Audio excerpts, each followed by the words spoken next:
not allowed to do that because I did not toe the line on U.S. policy for Israel. What line is that they wanted? Were you told directly that you had to toe a line, or explain that to me? Well, every candidate for Congress at that time had a pledge. They were given a pledge to sign. And I was new on the scene. And so the pledge had Jerusalem as the capital city, the military superiority of Israel. American Congress people have to sign this pledge. Yes, you sign the pledge. If you don't sign the pledge, you don't get money. So, for example, it was almost like water torture for me. My parents observed this. I would get a call, and the person on the other end of the phone would say, I want to do a fundraiser for you. And then we would get into the planning. I would get really excited because, of course, you have to have money in order to run a campaign. And then 2 weeks, 3 weeks into the planning, they would say, did you sign the pledge? And then I would say, no, I didn't sign the pledge. And then my fundraiser would go kaput. So, I just want to get into this pledge a little bit more. So this is basically something that is mandatory, that every congressperson has to sign, saying that, what, Jerusalem, you said, is the capital of Israel, and what else? You make a commitment that you will vote to support the military superiority of Israel, that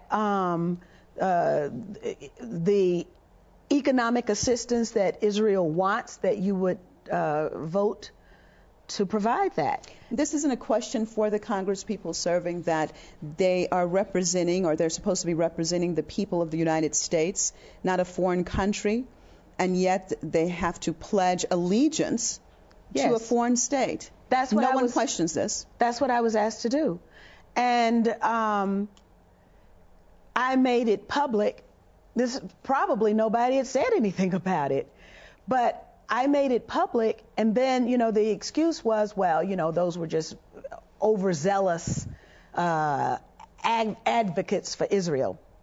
So then the tactic changed, and but this is what is done for 535 members of the United States Congress. 100 senators, 435 members of the House of Representatives have to now write a paragraph, which basically says the same thing. So it's not a pledge, but it's a paragraph, and you post it, and, there are these forums you have to go to at the synagogues or whatever. And then, if you don't perform appropriately, then you don't get money to run your campaign. The problem is that it requires an awful lot of money to run a campaign. And whether it's a woman's organization, an environmental organization, people can read about this on the internet if they're interested.